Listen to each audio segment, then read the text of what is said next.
የመጀመሪያው ጉዳይ የአርሲ ጉዳይ ነው። በአርሲ ውስጥ አንዳንድ ጽንፈኛ አክራሪ ኃይሎች የኢትዮጵያ ኦርቶዶክስ ቤተክርስቲያን ምዕመናንንና ካህናት አገልጋዮችን እየገደሉ እንደሆነ በስፋት እየሰማን ነው።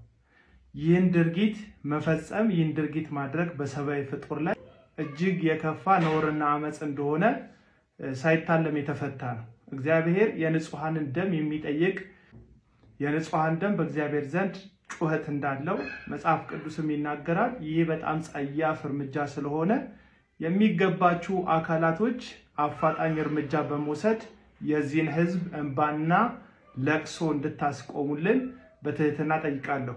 ሁለተኛው ጉዳይ የመምህር በጋሻው ጉዳይ ነው። የመምህር በጋሻው ቪዲዮ ከ8 ወር በፊት የተፖስተው ነው።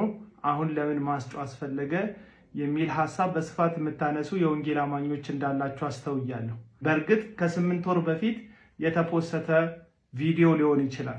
አመጽነቱና ጸያፊነቱ ግን ከ8 ወር በፊት ተፖሰተ ከ8 ዓመት በፊት ልዩነት አይፈጥርም።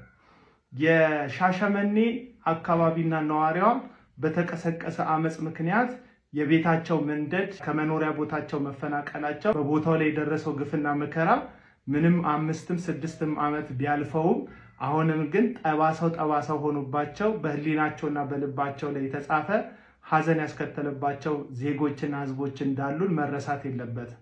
በጋሻው ከ8 ወር በፊት ባገለገለበት ወይም አገለግላለሁ ብሎ በቆመበት ምስባክ ላይ የ5 ዓመትና 6 ዓመት ታሪክ አንስቶ ለኔ ሲዲ መቃጠል እግዚአብሔር ባሪያው ስለሆንኩ ነው ይህንን በቀል የተበቀለልኝ የሚል ፍጹም ከመጽሐፍ ቅዱስ የራቀና እግዚአብሔራዊ ምህረት የሌለውን ሐሳብ ሲሰጥ ከ8 ወር በፊት እኮ ነው የተናገረው። ለምን ዛሬ ትናገራላችሁ ብላችሁ ግፍን 8 ወር ወደፊት ስለራቀ ግፍን ለማደብዘዝና አለመሆኑን እያወቃችሁ ልክ ካልሆነ ነገር ጋር ለመቆም የምትጣጣሩ ሰዎች እግዚአብሔር ይገስጻችሁና። በጋሻው እጅግ ጸያፍ የሆነ ንግግር አመጽን የተናገረው።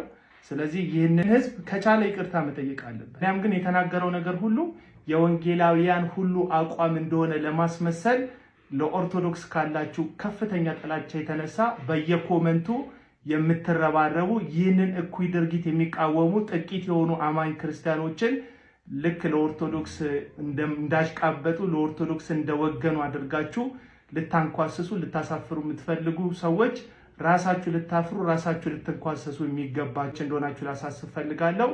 አመጽ የትኛውም ሃይማኖት ላይ የትኛውም ዜጋ ላይ ሲደረግ ልክ ሊሆን የሚችልበት መጽሐፍ ቅዱሳዊም ሰብአዊም መሰረት የለውም ብዬ ነው ማምነው። ሰላም ሁኑ።